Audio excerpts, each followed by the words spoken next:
Bismillahirrahmanirrahim. Assalamualaikum warahmatullahi wabarakatuh. Waalaikumsalam warahmatullahi wabarakatuh. Alhamdulillahirabbil alamin. Wassalatu wassalamu ala asyrafil anbiya'i wal mursalin wa ala alihi wa ashabihi ajma'in. Kembali bersyukur kepada Allah Subhanahu wa taala dengan mengucapkan alhamdulillahirabbil alamin. Wassalatu ala Muhammad sallallahu alaihi wasallam. Allahumma salli ala sayyidina Muhammad wa ala ali sayyidina Muhammad. Assalamualaikum ya Rasulullah. Bapak Ibu di muasal subuh yang dimuliakan oleh Allah Subhanahu wa taala. Kajian subuh kita pada pagi hari ini akan disampaikan oleh Ustaz Dr. Muhammad Rafiq Jawari. Kepada Ustaz kami persilakan.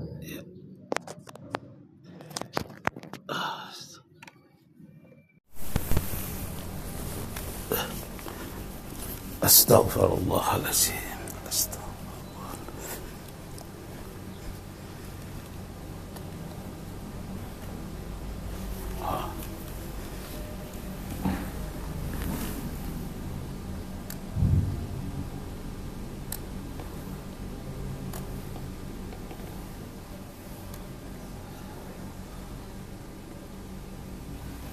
Astaghfirullahaladzim.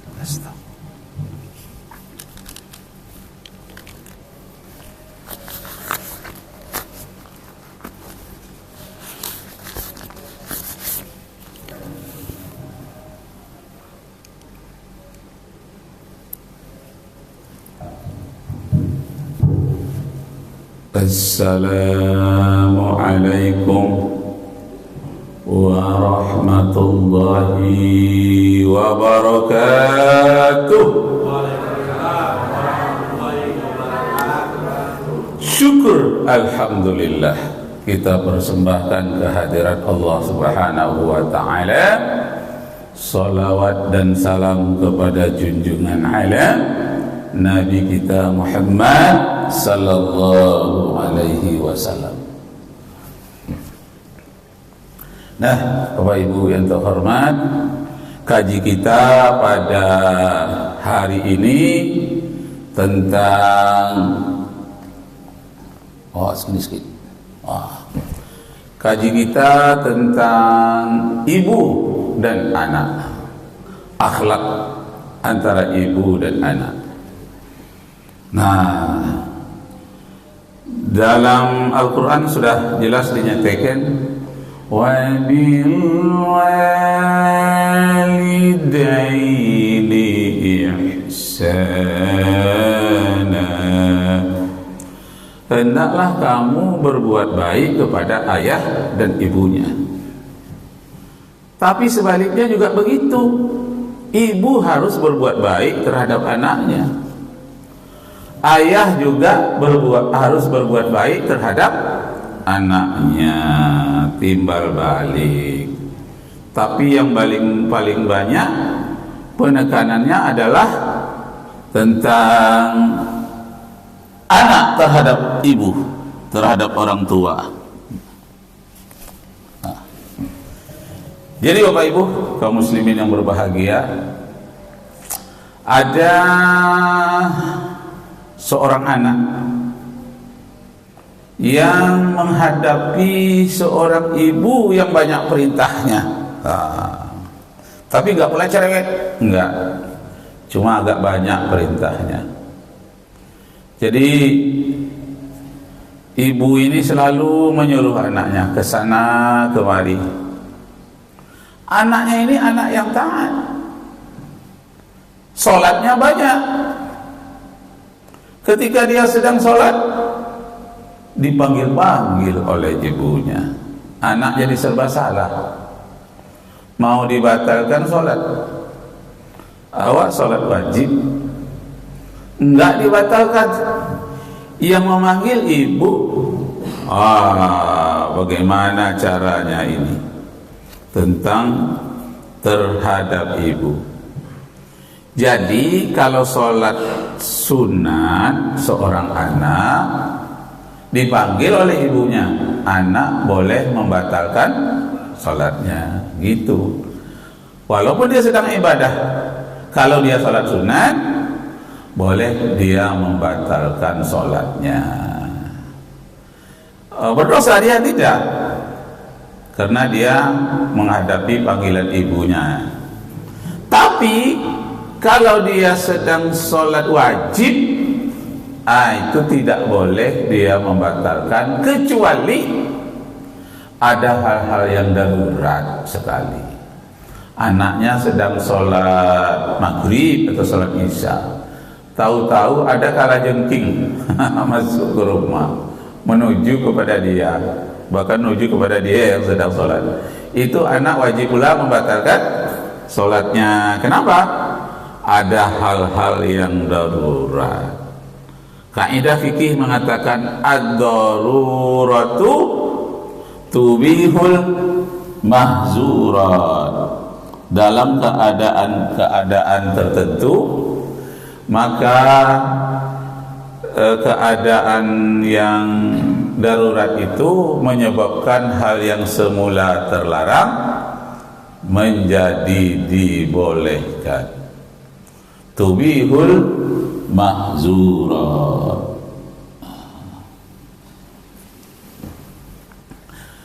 Nah, baiklah Bapak Ibu kaum muslimin yang berbahagia, ada seorang anak yang bernama Juraid. Di masa itu Juraid ini pada masa sahabat Rasulullah, Juraid ini punya mushola sendiri, tempat dia banyak beribadah. Ibunya ini selalu memanggil-manggil dia. Ketika dia sholat sunat, memang dia batalkan. Ketika sholat wajib, tidak dia batalkan. Nah, satu kali dipanggillah oleh ibunya, Juraid, Juraid. Entah dia asik dalam beribadah, zikir, sholat sunat, tidak sadar dia, ibunya memanggil. Memang ada orang begitu, saking asiknya tenggelam dalam zikirnya. Jadi saking tenggelamnya dalam zikirnya, dia tidak mendengar ibunya memanggilnya. Jadi karena enggak terdengar Bapak Ibu, akhirnya berdoa ibunya, ya Allah, si Juraid ini ibadahnya banyak, tapi mengapa panggilanku tidak diperdulikan? Berilah dia ujian ya Allah, si Juraid ini. Kalau memang dia orang yang taat, dia akan bisa lalui ujian itu. Berilah ujian ya Allah si Juraid itu. Tempat ibadahnya agak jauh sedikit dari rumah. Entah bagaimana, waktu itu ada seorang pengembala kambing. Si pengembala kambing ini perempuan. Nah, dia disuruh oleh seseorang menggoda si Juraid. Nah, dia bergaul bebas, pengembala kambing ini hamil.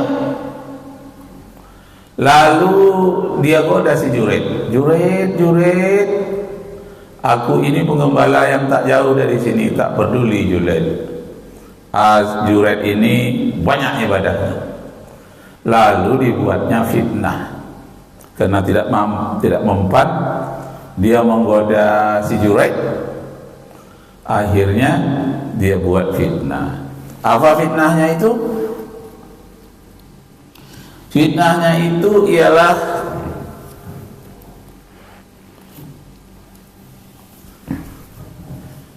Fitnahnya dia melapor ke kepala desa atau pemimpin di situ bahwa dia telah hamil disebabkan oleh si Jurek. Nah, dia telah hamil disebabkan oleh si Jurek. Maka si Jurek ini ditangkap oleh pimpinan daerah itu. Ditanyalah, kenapa kamu melakukan perbuatan tidak senonoh, padahal kamu terkenal di seluruh negeri ini taat di ibadahmu. Iya, saya tidak tahu apa yang terjadi. Ini wanita ini menjadi saksi. Dia telah kamu nodai. Lalu kata Jurid, apa buktinya? Ayo, buktinya dia sendiri sudah hamil. Bukti yang lain? Karena satu saksi bukan saksi. Saksi harus dua. Nah, jadi Bapak Ibu kaum muslimin yang berbahagia, lalu pada waktu itu dia diberikan hukuman oleh pimpinan di waktu itu. Ketika dia diberikan hukuman, waktu itu izinkan aku dulu sholat sunat 2 rakaat. Sholat sunat dia. Ya Allah, aku sedang mendapat fitnah ya Allah. Bayi tukang gembala itu sudah lahir.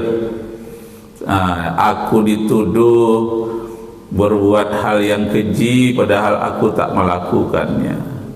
Tunjukkanlah kekuasaanmu ya Allah. Tenggelam dia di dalam sujudnya. Akhirnya dia datangi si anak yang baru lahir itu.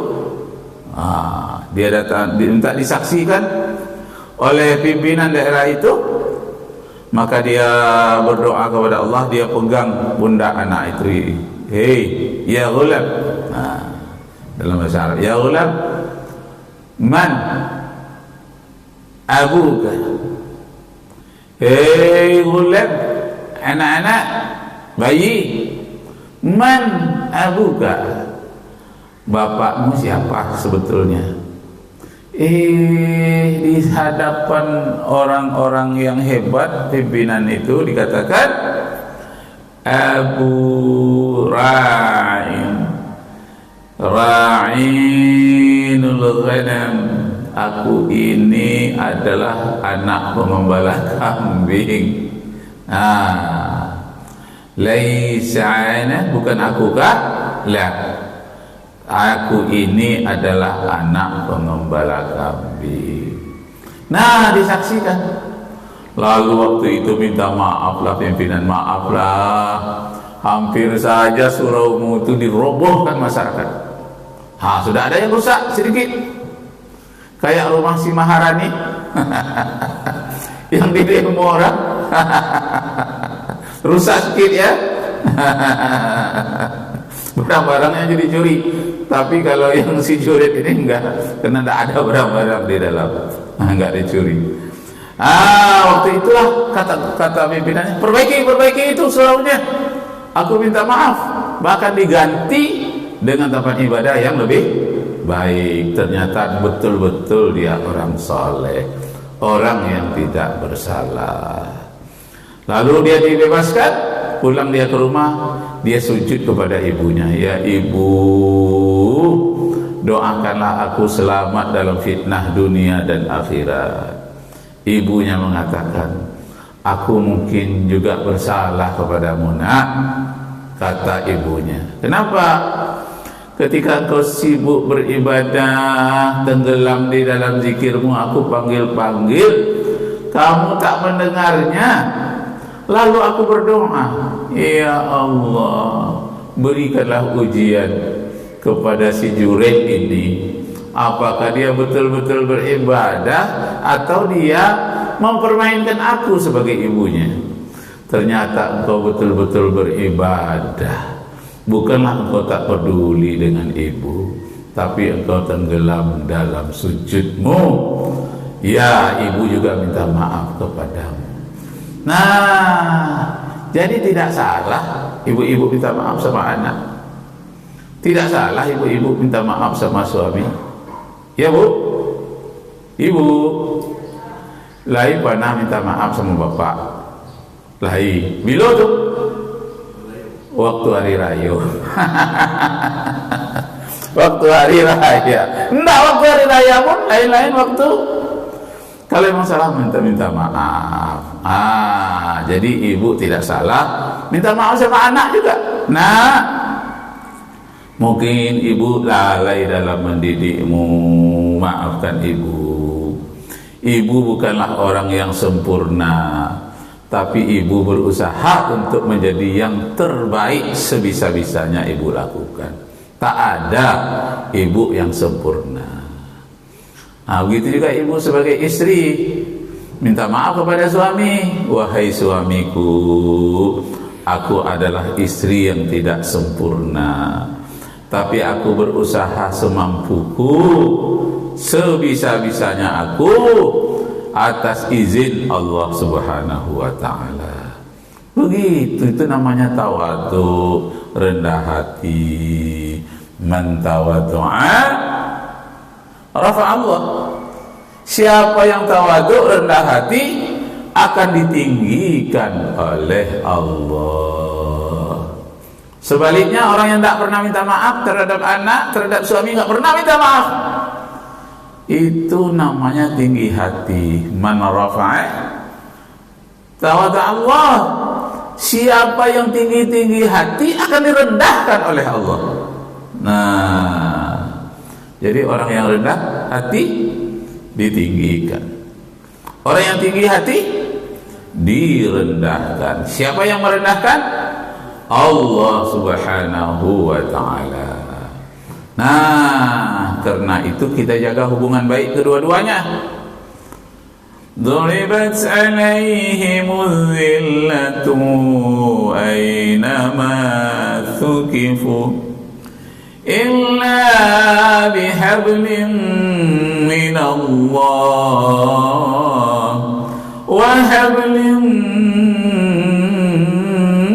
minan nas.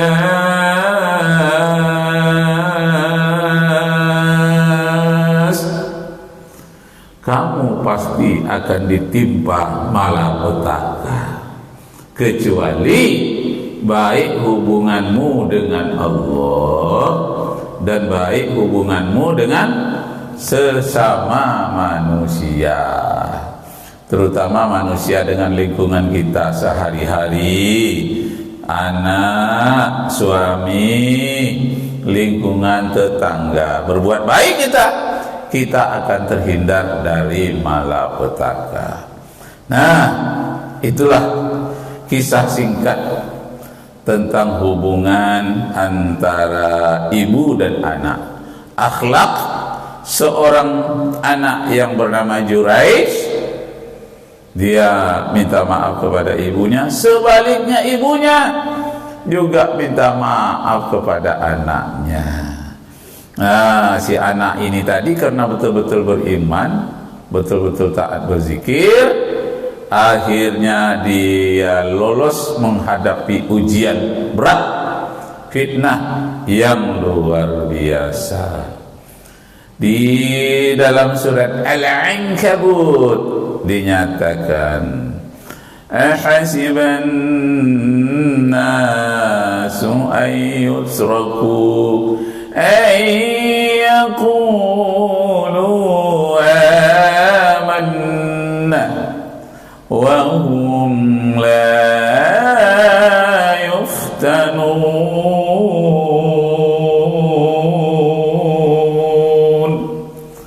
Apakah manusia dibiarkan saja mengaku aku telah beriman, padahal dia belum diuji? Maka Allah menguji setiap orang yang beriman itu. Fasaya'lamanallahu allazina shadaqu fala ya'lamannallahu as-sadiqin. Supaya terbukti siapa orang yang betul-betul beriman, siapa yang pura-pura beriman. Itu diuji oleh Allah dengan berbagai bentuk dan berbagai cara. Nah, lanjut.